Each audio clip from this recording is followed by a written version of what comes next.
আমি দিই আমার ভাইকে।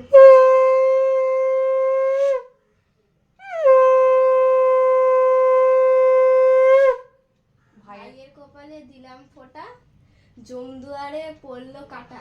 যমুনা যমুনা দেয় জমকে ফোঁটা, আমি দিই আমার ভাইকে ফোঁটা। এবারে দাদাকে একটু নমস্কার করে নাও। দাঁড়া, আমি আরেকবার করবি, পোজ দিবি। তোর মা ফোন করছে, ফোনটা ধরছি। দাঁড়া, নমস্কার কর, নমস্কার। হ্যাঁ, এইভাবে করে দাও, অসুবিধা নেই। হ্যাঁ কর। হ্যাঁ, কি করতে হবে আমাকে? তুই ওকে গিফটটা দে। আর দাঁড়া, আগে তুই মিষ্টির থালাটাকে ধরে দে। মিষ্টি খা। হ্যাঁ, এবার গিফটটা দে তুই ওকে। Thank you. এদিকে তাকা, এদিকে তাকা। গিফটটা প্লাস্টিকের সাথে দিতে হয়, আলাদা না।